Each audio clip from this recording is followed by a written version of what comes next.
The morning light filtered softly through the curtains, casting gentle patterns on the living room floor where young Tommy Johnson lay resting. The rhythmic hum of the suburban neighborhood was all the sound that punctuated the quiet, until it wasn't. A sudden, abrasive banging at the door cut through the tranquility like a knife, fracturing the momentary peace the Johnson family had managed to find amidst their daily struggles. David and Lisa Johnson exchanged puzzled glances, neither expecting visitors nor imagining that trouble could be standing right outside. Without a moment's hesitation, Lisa moved toward the door, hoping perhaps it was a delivery or a concerned neighbor. What she found upon opening it, however, was a scene that would etch itself into her memory with terrible clarity. 3 men, their expressions a grotesque mingling of authority and menace, pushed their way in, bypassing the threshold of decency along with the physical boundary of the front door. Each wore what seemed to be an official uniform, their crisp shirts adorned with a badge that lent an unsettling semblance of legitimacy to their intrusion. David hurried over, a look of incredulity plastered on his face. "Who are you?" he demanded, his voice tight with a parent's instinct to protect. The tallest of the men, evidently the leader, spoke with a practiced snarl as if he relished these confrontations. "HOA Compliance Division," he barked, flashing credentials that carried more weight of threat than officiality. He brandished a clipboard filled with papers, each one detailing violations that David and Lisa knew to be fabricated, stitched together with threads of lies too coarse to believe. "Your fines are due," the leader continued, his partners casting suspicious eyes around the room as if assessing the worth of the family's possessions. "For what?" David retorted, his tone a mix of exasperation and defiance. The demand was met with a smirk. "Improper landscaping, unauthorized alterations, noise complaints." The man listed off with feigned boredom, each accusation as hollow as the next. False, all of it. It wasn't the Johnsons' first encounter with the heavy-handedness of HOA officials, but this masquerade was unprecedentedly vile. The fact that their intrusion coincided with a day meant for nurturing their son's fragile health, his small body still battling the after-effects of chemotherapy, only deepened the injustice. It was an inexcusable breach of not just personal space but human decency, a violation that transcended legal transgressions to stab at the moral fabric of community living. In moments, the Johnsons' living room was transformed into a stage for conflict, a battleground where the sanctity of family life clashed with the brazen overreach of counterfeit authority. As the men continued their tirade, seeking acquiescence through intimidation, David and Lisa stood firm, their shock rapidly hardening into steely resolve. They recognized this intrusion for what it truly was, an attack not just on their home, but on their dignity. This pivotal rupture in the morning's calm marked the beginning of a journey they had never wanted to embark upon, a quest for justice and truth in the face of faceless manipulation. The irony was not lost on them. What was meant to be a day of recovery for Tommy had, instead, become a crucible for the Johnson family, testing their strength, unity, and resolve. Yet in the depths of their fear and anger, a spark ignited, a determination to protect their family and fight back against the darkness encroaching upon their doorstep.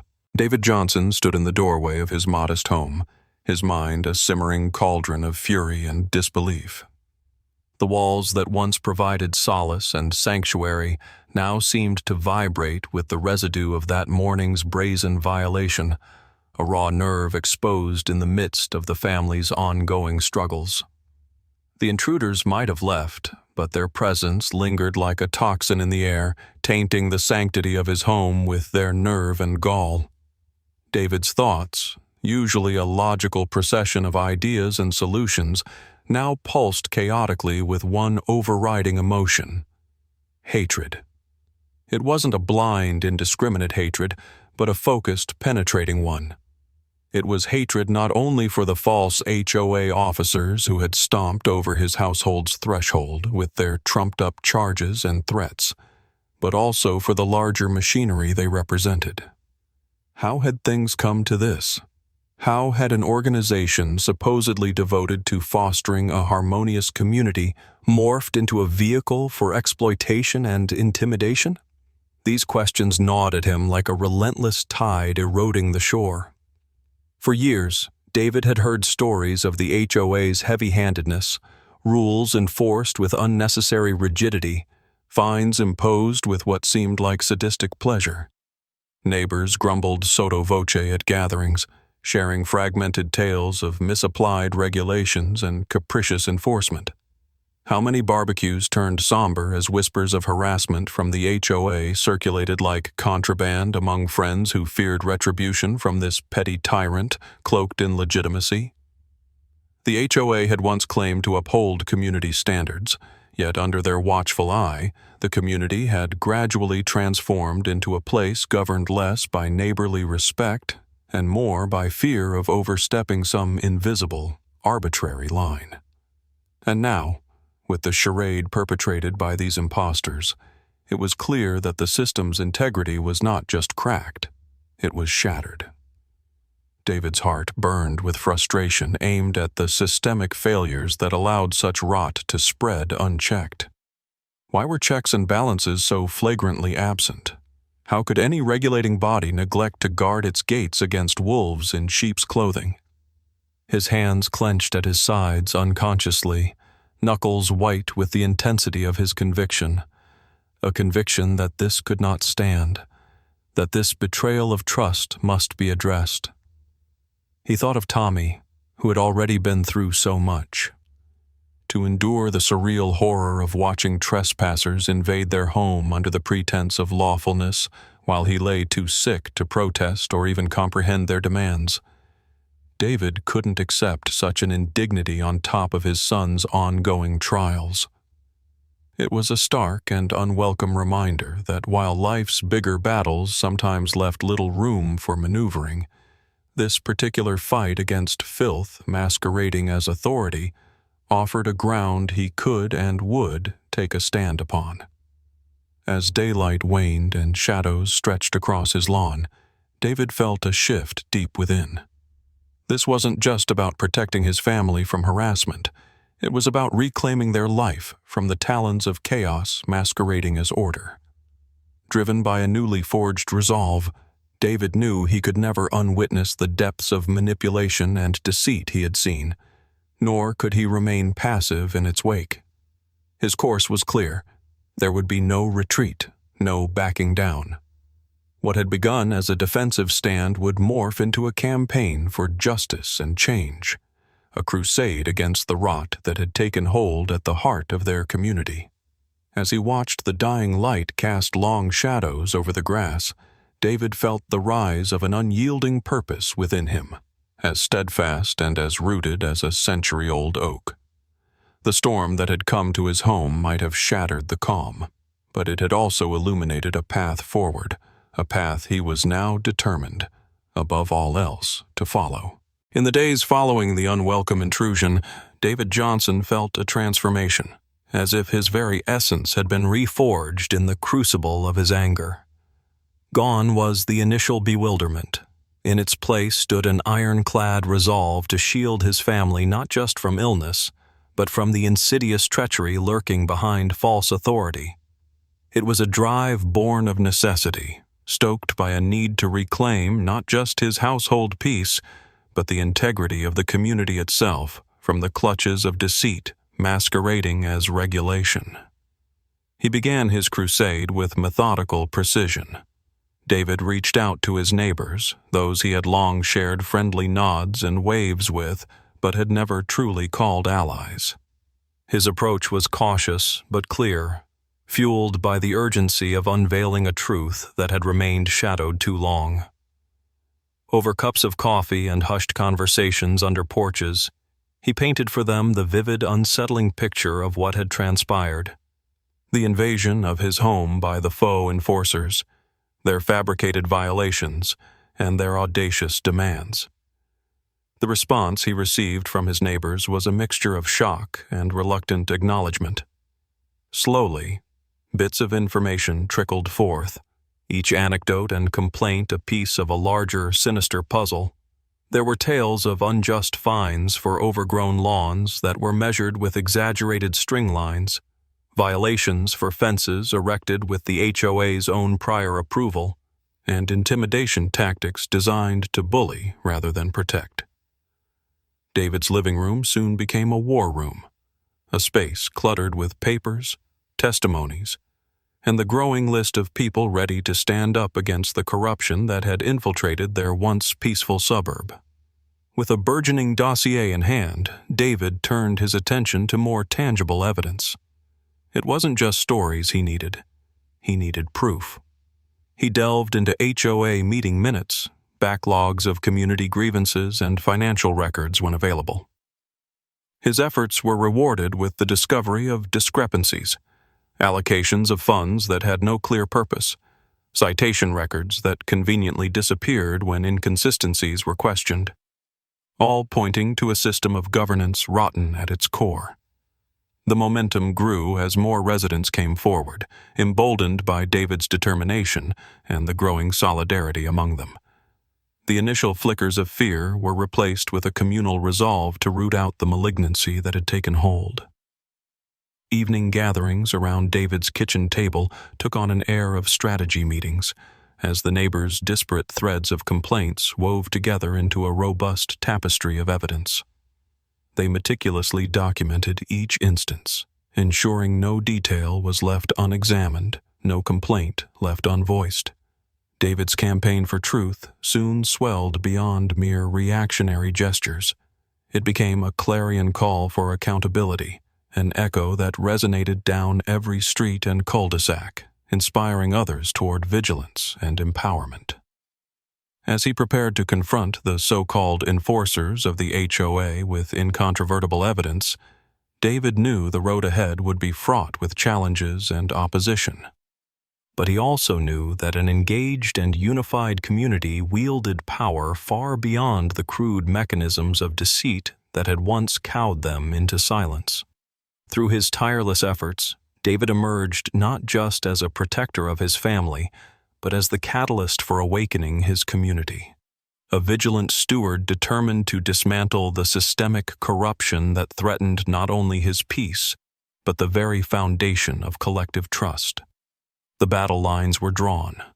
The time for reckoning with the fraudulent HOA cops was at hand, and David stood ready with allies beside him, prepared to face whatever lay ahead with a courage fueled by their shared conviction. The courthouse steps felt both daunting and exhilarating beneath David Johnson's feet as he ascended toward the entrance. In his hand, he clutched the culmination of weeks of tireless effort, binders filled with witness testimonies, documentation, and photographs that mapped out the deceptive lattice woven by the rogue HOA officials. This was no longer just his fight. It had become a collective demand for justice from an empowered neighborhood that refused to be cowed. The decision to file a lawsuit was not made lightly. David knew it would be grueling, siphoning his time and testing his resolve at every turn. The HOA, blighted as it was, had resources and connections, sinews of influence that they would no doubt use to stall, obfuscate, and intimidate those who dared to seek accountability. But David, too, possessed a powerful arsenal: the truth, the mounting support of his neighbors, and a righteous indignation that ignited a fire within him, providing strength through each exhausting legal battle. He was met with procedural delays, technicalities, and a veritable thicket of red tape designed to daunt even the most resolute plaintiffs. At each juncture, there were moments of doubt, whispers of uncertainty from those around him questioning whether the pursuit was worth the toll it took. Yet with each hurdle, David's resolve was stoked rather than diminished, his determination transforming into something unyielding, an iron stance against systemic malpractice that screamed out for correction. Within the courtroom, the atmosphere was palpably tense, charged with the gravity of the accusations being laid bare.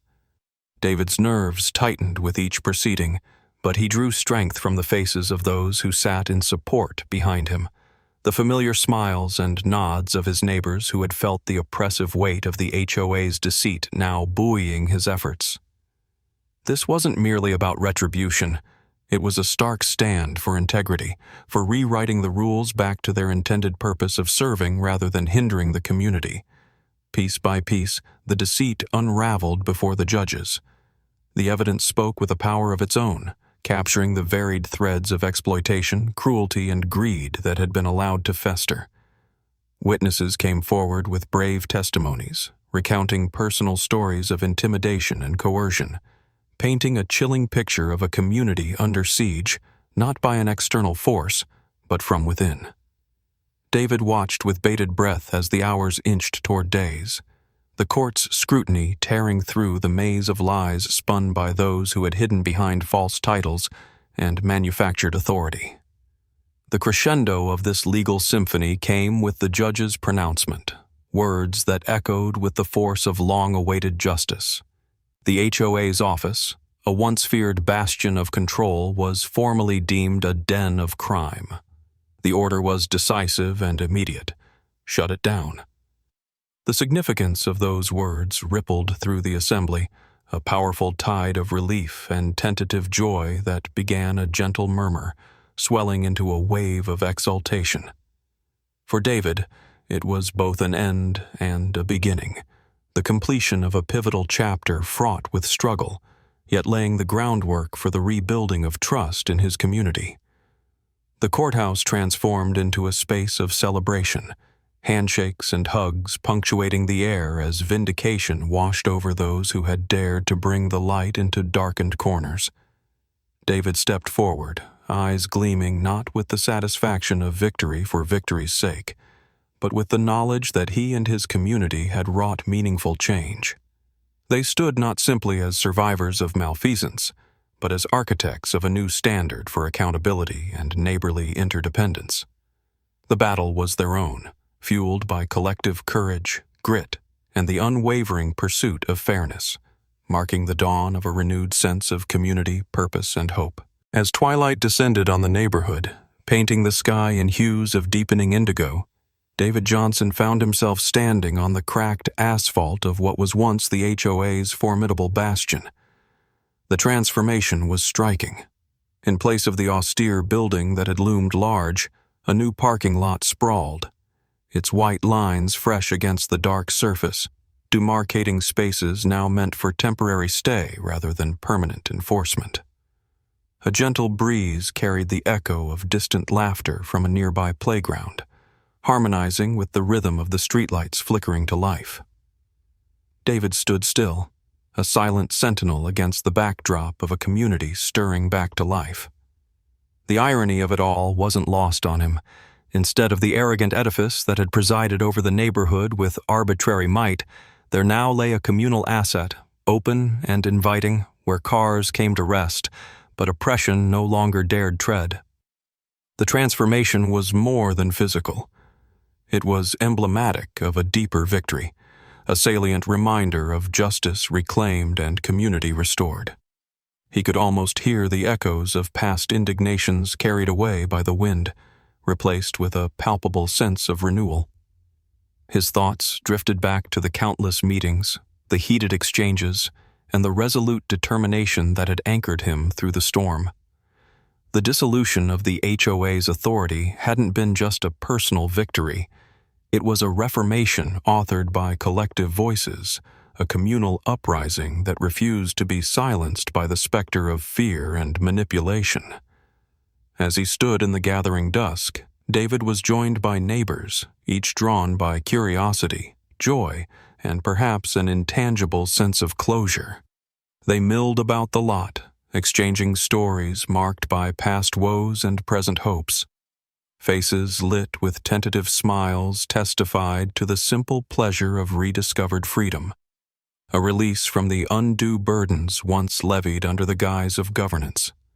Families, once wary of stepping out of line with arbitrary edicts, now moved with an easy grace, liberated to reclaim their suburban idol. Reflecting on these changes, David felt a profound satisfaction, one rooted not merely in vindication, but in the promise of what had been gained. Justice, true and unyielding, had found its way through the cracks and into the open air, resilient and enduring. He knew it wasn't just about tearing down a corrupt institution. It was about planting seeds of transparency, trust, and genuine service. As asphalt took over where bureaucracy once stood, a new foundation was metaphorically laid, promising opportunity and fairness thereof. The parking lot, in its unassuming utility, became a symbol of what had been achieved. Practical, unpretentious, and serving the community's best interests without ostentation. It was a testament to a battle fought and won on the merits of integrity and collective tenacity. David inhaled deeply, the crisp evening air filling his lungs with a sense of peace and purpose. There, in that simple act of breathing freely under an open sky, he found the essence of what had driven him to fight. The unwavering belief that with courage and unity, a community could root out the rot from within and forge something enduringly good in its place. As he turned to leave, David glanced one last time at the space, knowing that the shadows of the past had been overtaken by the light of a new beginning. Justice and hope intertwined seamlessly, creating a legacy of empowerment. With his family and community at his side, David stepped forward, into the comforting glow of streetlights and into a future he had helped to shape. In the quiet moments that followed the judicial takedown of their once oppressive HOA, David Johnson found himself ensconced in a profound and reflective tranquility. The frantic pace of the past weeks, the meetings, legal proceedings, and raw resilience summoned from places deep within had given way to a serene aftermath, akin to the calm waters following a turbulent storm. Standing by the window overlooking their neatly kept front yard, David felt the weight of the recent challenges lift, replaced by a profound sense of accomplishment and relief. The neighborhood, once a stage of discontent, now buzzed with the hum of renewed life. Freed from the shadow of corruption, families engaged in the simple joys of community living. Children played freely on sidewalks once marked by unchecked authority, while adults engaged in friendly banter and lent hands without fear of unjust retribution. The neighborhood inhaled deeply in collective relief, its exhale a sigh of unburdened joy. This liberation was tangible, a daily reminder of what concerted effort and righteous persistence could achieve. For David, the transformation was personal as much as it was communal. He had embarked on this journey not as a seasoned warrior for justice, but as a father driven by the primal urge to safeguard his family. But through the trials, he had found a calling that transcended his original motivations. The battle for fairness had sculpted him into a leader and a symbol of resistance and resilience within their enclave, a beacon for what was right and just. His neighbors, once circumspect and cagey, now approached him with smiles and gratitude, recognizing him as a pivotal catalyst in their shared victory. While he accepted their thanks with humility, David knew he was but one part of a broader narrative, a chapter that spoke to the power of unity and the indomitable will of the people when faced with adversity. The bonds forged in shared struggle were enduring, strengthening the communal fabric that had, in darker times, threatened to unravel. David had grown accustomed to feeling the weight of responsibility, but now he also felt the warmth of collective triumph. This role of neighborhood hero was never one he sought, yet he wore it well, without pretense or self-aggrandizement. Abruptly stripped of the victim's mantle, he found new purpose in advocating for transparency and integrity, a commitment that extended beyond mere words. In the months that followed, he worked alongside community members to ensure that new checks and balances were implemented. Town hall meetings, once poorly attended and swathed in suspicion, became vibrant forums for deliberation and democratic engagement. Policies were crafted not behind closed doors, but in open spaces, welcoming input and protecting the rights of all residents. This empowerment was not just their victory, it was the very soul of what they had fought to reclaim. The change was radical, yet it felt organic, as if this awakening had always been beneath the surface, waiting for the right moment to surge forth. In quiet reflection, David recognized that the battle against the HOA was indeed a turning point, a defining moment that redefined not just him, but the essence of what their neighborhood could be.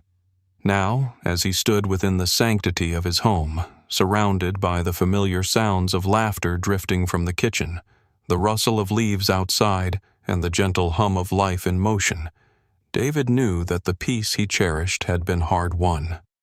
It was a peace earned through shared sacrifice and a steadfast refusal to yield to injustice. It was the culmination of a journey that began in adversity but ended in undeniable triumph, leaving a legacy of courage, solidarity, and hope that would resonate through the quiet streets of their neighborhood for generations to come.